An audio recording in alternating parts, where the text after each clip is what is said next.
Halløjsa YouTube, det er min første squad-builder nogensinde. Og jeg vil gerne lave mit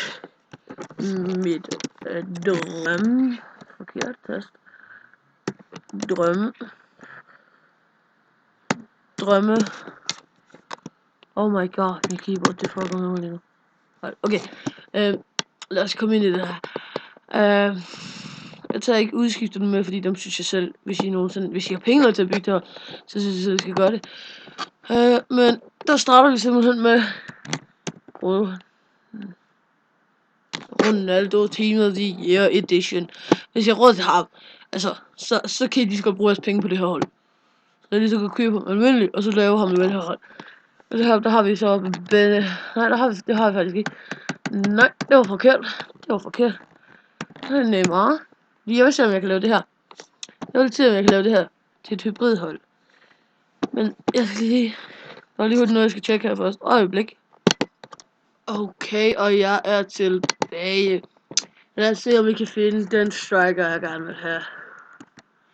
Ja, det kan vi da. Selvfølgelig kan vi da det.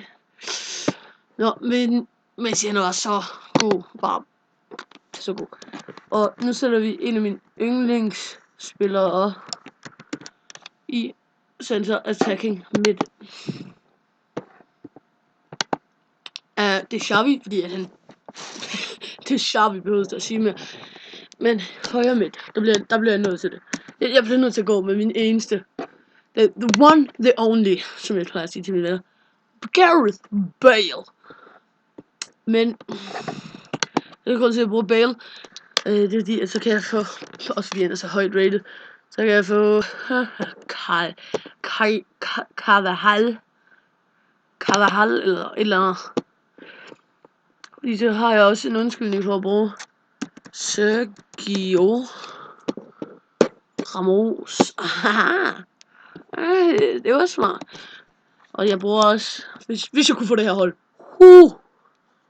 Jeg vil have det. Jeg vil gerne have det. Jeg prøver at komme i kontakt med nogle sponsorer og se om jeg kan få sponsoreret FIFA coins, så jeg kan få en discount kode til mine subscribers med. Det finder vi ud af. Center midt, der går vi med Iniesta. Faktisk det skulle nok være byttet rundt på de to, fordi at Iniesta han bare er hurtigst. Og jeg kan godt lide det hurtige angreb, altså 98, 91, 97 og 93 og 80 i pace. Og vi går med Piqué.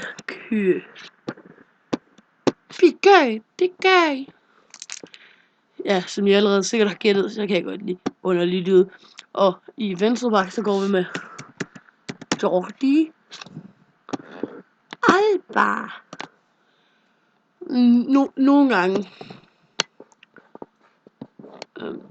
Nogle gange, så vil jeg nok også bare gøre sådan her. Så slutte ham dernede.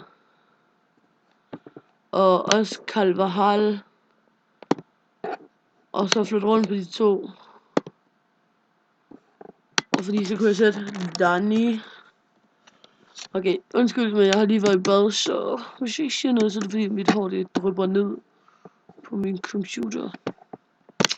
Men altså, det er den eneste. Team of the Year, Dani Alves. Og så vil jeg nok tage enten Pedro. Første inform Pedro, fordi at den anden han ligger venstre. Men fordi jeg er sådan ikke den største fan, men jeg ved da, om jeg kan holde med. Så tager jeg for det meste Sanchez. Okay, man skal alt have 5 position chains for det her hold, kan altså gøre. Man skal have Iniesta, Messi, Ronaldo, Xavi og Sanchez. De fleste af dem kan man allerede få, mens de er skiftet. Så det kommer ikke til at blive noget stort problem. Men jeg vil prøve jeg tror, jeg har tænkt mig at lave enten det Bundesliga, hvis jeg ikke allerede har lavet det, eller så hvis jeg har lavet det, så har jeg tænkt mig at lave et Barclays Premier League, hvis det ikke er det andet, jeg har lavet. Men hvordan får han kun 2 kemi? Skal vi prøve at kigge hans stat? Det synes jeg lige, vi skal. Han har absolut intet i styrke, synes jeg. Der ville det nok være bedre, hvis man blandede Neymars hurtighed og skud og sådan noget. Tog alle røde væk. Alle røde gule. Og så satte dem ind med Akin Fenwars. 94 i pace. Det ville være sygt. Nå, det var bare Neymar. Så kører vi herhen. Kigger vi lige. Den bedste spiller. Jeg tager ikke alle. Jeg tager bare lige nogen. Der skal man trykke, mener jeg. Ja, det er den rigtige. Men hvis I har lyst, så kan jeg prøve at gå ind på den her hjemmeside, FIFA Coins. Det der. Jeg skal nok lægge et link til det i description.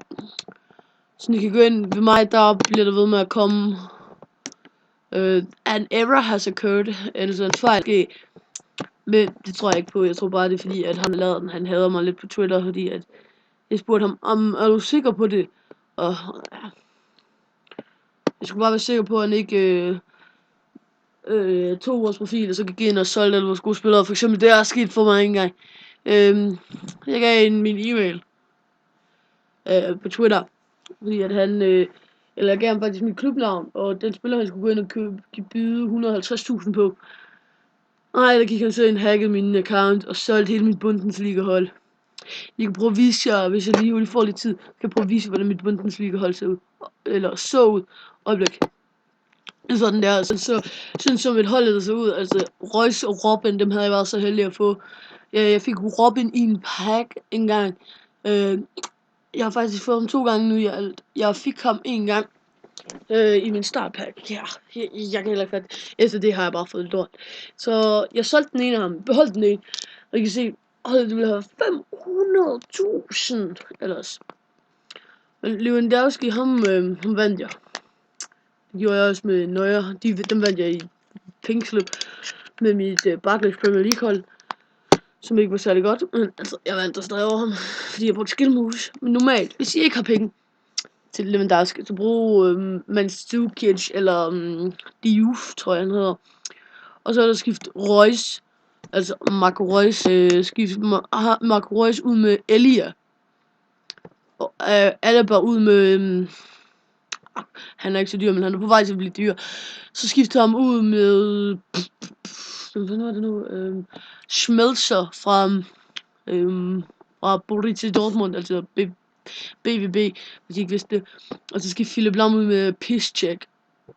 Så skifter Boateng ud med Subotic. Nej, Boateng han er ikke dyr. Jeg kan lige prøve at se.